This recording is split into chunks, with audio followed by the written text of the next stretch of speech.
Hello, my dear students. How are you all? I hope you all are safe and fine at your place.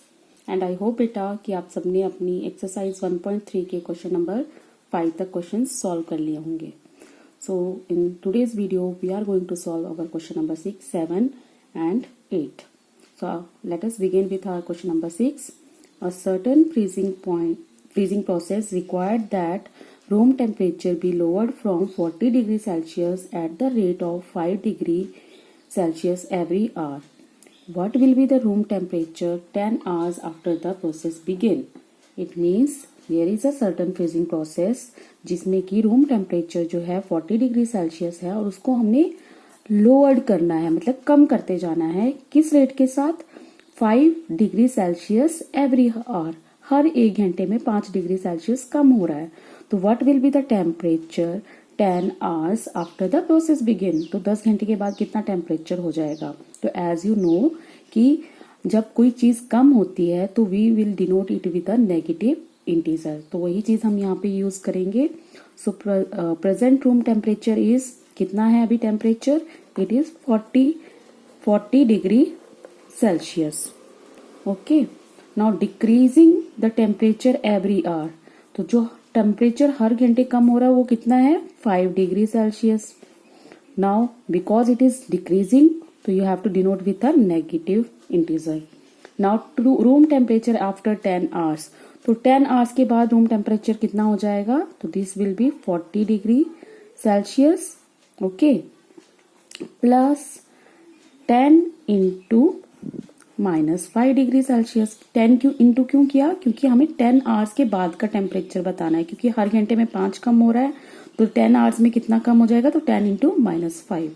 तो we will get 40 degree Celsius plus minus 10 into 5 ज़ा 50. 10 5 ज़ा 50 degree Celsius. और ये plus और minus क्या हो जाएंगे? Minus. Then you will get 40 minus 50 degree Celsius is equal to minus 10 degree Celsius. So what will be the temperature after 10 hours? It will be minus 10 degree Celsius. Our next question is, in a class test containing 10 questions, 5 marks are awarded for every correct answer and minus 2 marks are awarded for every incorrect answer and 0 for questions not attempt. तो एक class test है, जैसे कि उसमें 10 questions दिए हुए हैं और 5 मार्क्स जो है सही आंसर के लिए दिए जाते हैं और -2 मार्क्स जो है वो गलत आंसर के लिए दिए जाते हैं और 0 मार्क्स अगर आपने वो क्वेश्चन अटेम्प्ट ही नहीं किया तो 0 मार्क्स हैं. नाउ आवर फर्स्ट पार्ट, इस क्वेश्चन का पहला पार्ट है, Mohan gets 4 correct and 6 incorrect answer.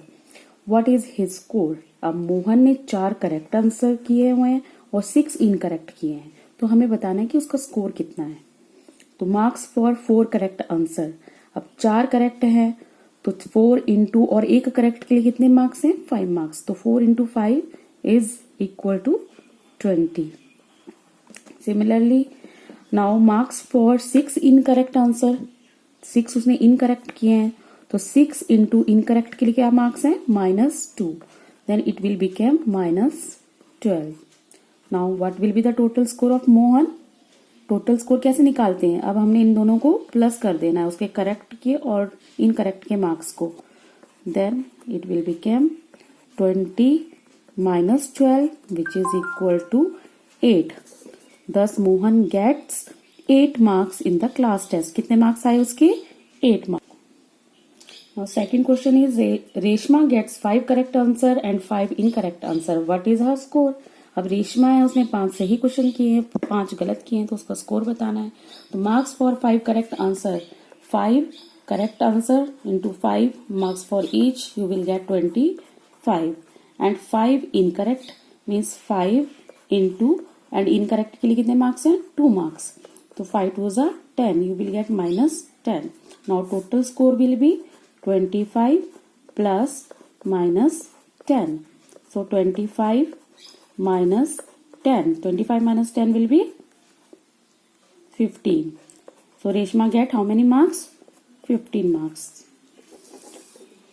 Next, third part of the 6th question is Hina get 2 correct and 5 incorrect answers out of the 7 questions she attempt. What is her score? तो marks for 2 correct answer will be 2 into 5, that is 10. And she had done 5 incorrect. Then 5 into minus 2, which is equal to minus 10. Then what will be her score? 10 plus minus 10, which is equal to 10 minus 10, which is equal to 0. Thus Hina gets how many marks? 0 marks in the class test. Now our 8th question is, a cement company earns a profit of rupees 8 per bag of white cement and a loss of rupees 5 per bag of grey cement sold. तो एक company है बेटा जिसमें कि एक white bag cement का cell करने पे आपको 8 रुपए का प्रॉफिट होता है और एक ग्रे बैग सोल्ड करने का आपको रुपीज 5 का लॉस होता है. The company sells 3000 bags of white cement. अब इसका पहला पार्ट है, the company sells 3000 bags of white cement and 5000 bags of grey cement in a month. What is its profit और लॉस?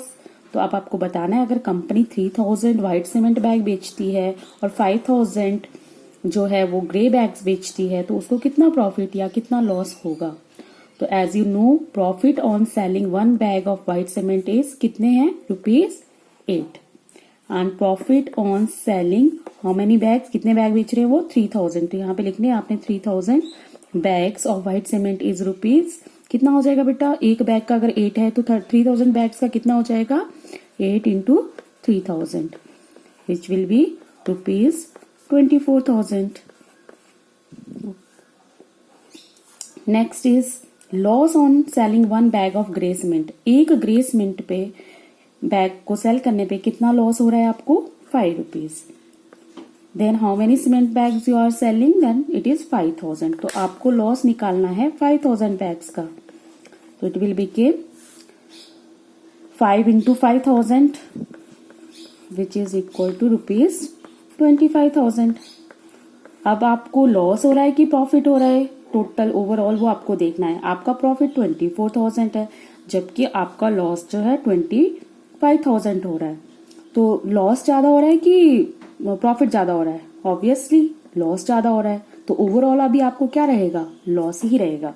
तो यहां लिखना है, since loss is greater than profit, loss is greater than profit, loss ज्यादा है तो total overall उसको क्या होगा? लॉस होगा. और लॉस कैसे निकालेंगे? इन दोनों अमाउंट्स को माइनस करके. And you will get rupees 1000 loss. 1000 rupees का आपको लॉस हो जाएगा. इसी क्वेश्चन का सेकेंड पार्ट है, what is the number of cement bag it must sell to have neither profit nor loss if the number of grey bags sold is 6400 bags. अब कह रहे हैं कि आप कितने ऐसे सीमेंट बैग्स बेचें जिससे कि आपको ना तो लॉस हो ना तो प्रॉफिट हो. आपको बताया हुआ है कि ग्रे बैग्स कितने बेचने हैं, 64,000. It means you have to find कि how many white cement bag you have to sold, कि आपको व्हाइट बैग सीमेंट बैग कितने सोल्ड करने हैं ताकि आपका लॉस और प्रॉफिट बराबर हो जाए. तो सबसे पहला स्टेप है कि let the number of bags of white cement be x. तो हम सबसे पहले व्हाइट सीमेंट के बैग ले लेंगे एक्स, क्योंकि हमें नहीं दिया कि व्हाइट सीमेंट के बैग कितने हैं. अब according to question profit is equal to loss, profit loss दोनों बराबर है. अब आपको पता है ना प्रॉफिट कैसे निकालना है. जैसे हमने यहाँ फर्स्ट पार्ट में किया, प्रॉफिट कैसे निकाला? पहले एक बैग का प्रॉफिट देखा और जितने बैग्स का है उसको मल्टीप्लाई कर दिया.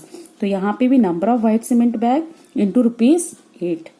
वैसे ही लॉस सभी बैग्स का कैसे निकलेगा? Number of grey cement bags into rupees 5, because एक बैग पे रुपीज 5 का लॉस है. तो इसी तरह अब इनकी वैल्यूज पुट कर दो. कितने व्हाइट सीमेंट बैग है आपके पास? एक्स. तो यहाँ मैंने लिख दिया x into 8 is equal to, अब हमारे पास ग्रे बैग्स कितने हैं? 6400 इंटू 5. नाउ हमें x की वैल्यू चाहिए तो हम इस 8 से डिवाइड कर देंगे. हमें मिलेगा 6400 into 5 upon 8. Now you can cancel with 8. 8 1 जा 8, 8 8 जा 64 एंड 2 zeros और इंटू 5. अब 800 इंटू 5 विल बी 4000. सो कितने बैग्स उसको बेचने चाहिए? thus he must sell 4000 white cement bags to make the loss and profit equal. Thank you and complete your exercise बेटा.